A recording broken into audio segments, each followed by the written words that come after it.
開始。OK。Hello，我哋係 Group 5，我係許業燦，24019365595。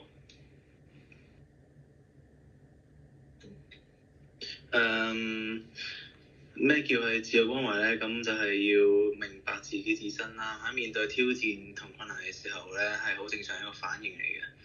我哋應該要更加學習去點樣練習自我保護。咁我哋先可以更加成為更加好嘅人，會擁有更加好嘅多嘅好嘅關係，同埋好多支持咯。係。我係黃子賢，4009935。咁我而家就講下 self-compassion 嘅 concept。咁首先第一個啦，self-kindness，咁就係要善待自己，唔好去太過苛刻對自己，或者太過消極，係。另外一個就係 common humanity，咁就係每個人都會犯錯，都會有問題嘅，但係要記住，你唔係一個人嘅，可以同好多個人去講你嘅困難，或者去同人哋傾下，令人哋都可以幫你分擔下。因為第三個咧就係 taking care of yourself，咁就係最緊要啦，都係照顧好自己，咁就適當地俾自己一啲休息時間，食翻一啲健康少少嘅食物，咁喺需要嘅時候做一定放鬆。咁其次就係 forgiving yourself，咁就係有時有啲錯誤其實並唔係一個咁嚴重，可能係嗰個 moment 你會覺得係一件好大件事，但係其實隨住時間過去，或者嗰件事嘅淡化，其實係唔需要話太過內疚去一直攆住呢件事嘅。第五樣嘢咧就係 being patient，咁就係最緊要啦，就係俾自己一啲時間去慢慢地去進步、去改進，咁就 OK 㗎啦。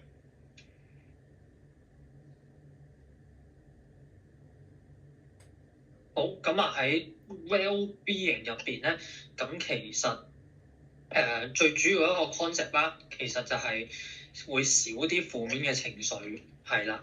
咁同埋咧，我哋就會由一個好多好渴望嘅嘢啦，咁啊變成咧好多好叫做繁榮啊繁盛嘅一個心態啦，同埋就係話有兩個好重要嘅一個 concept 啦，就係比較幸福嘅一個快樂啦，同埋係一個比較享樂嘅一個開心嘅一個 concept 咯，係。咁同埋就係有一個良好嘅 well-being 啦，喺呢個 concept 入邊，咁其實你會比較可以同其他人有個更加好嘅一個交流啦，同埋你會喺呢個心情啊或者做嘢上邊咧，你都係會比較覺得好安全或者係好平穩嘅，你會好滿意所有嘢咁樣嘅。咁到我啦，我係吳子榮，然後我就揾咗高級文憑嘅同學啦，就係揾翻我哋所讀嘅科啦，咁就係工程科啦，咁主要就係土地測量及呢個地理空間資訊咁樣啦，就問咗14位同學嘅。下頁，咁就整咗個Google Form 啦，咁就大概就問咗20題問題啦，咁就例如可能對自己嘅缺陷啊、不足之處啊，可唔可以接受到啊？呢啲等等啦，下一頁。咁最後得出嗰個結果就係有80%嘅人佢哋都係喺60至70分呢個分入邊啦，然之後較少同學係最低分同埋最高分咁樣啦，咁即係顯示到好多工程嘅同學面對緊呢個開心啊同埋自我關懷啊呢個問題都係比較一般嘅，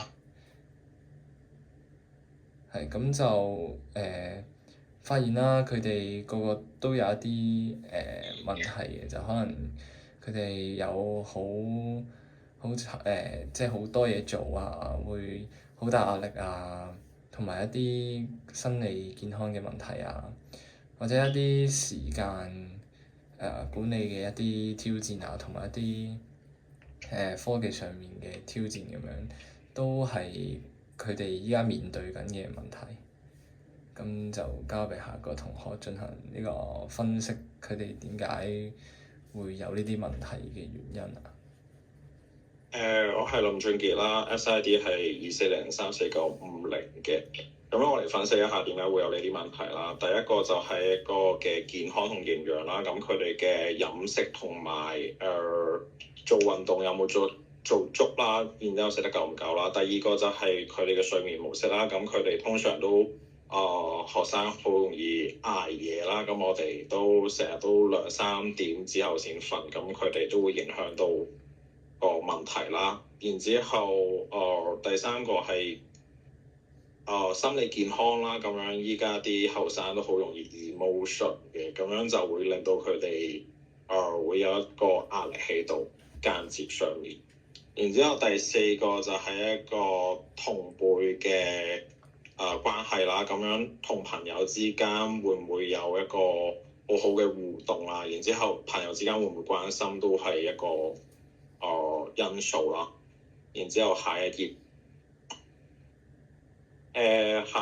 就係投入度同埋個動機啦。咁樣學生好容易緊張佢哋自己嘅學業啦，咁樣就會過分關注喺學業上面，就會造成一個壓力啦。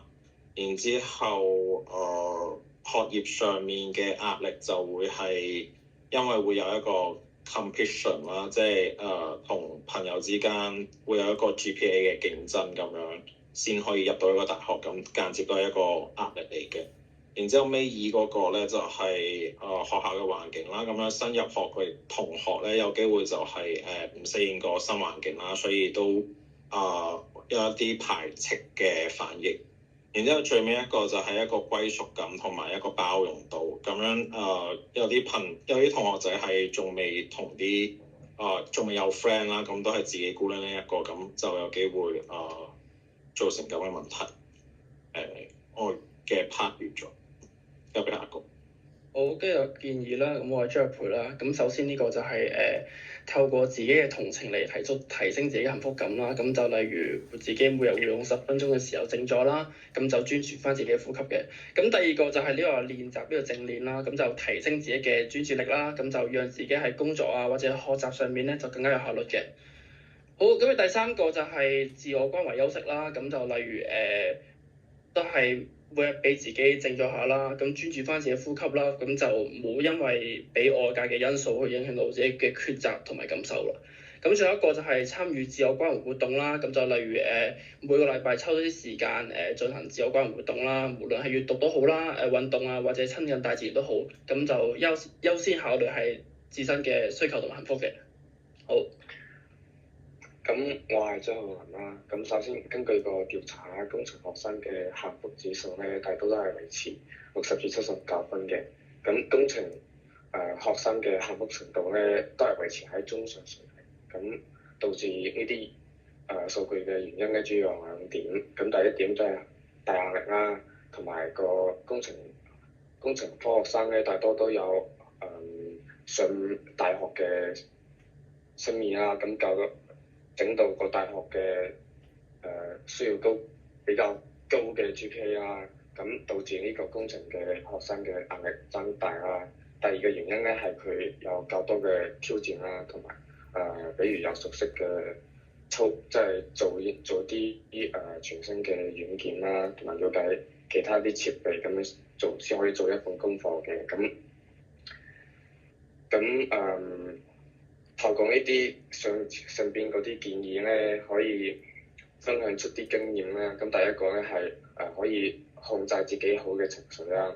咁比如自己即係有啲事唔好啦，咁可以自己喺個心入邊諗冇嘢嘅，咁下次唔使可以再犯呢啲嘢啦。咁第二個咧係同自己做朋友啦，關懷下自己，對待朋友一樣咁樣安慰自己啦。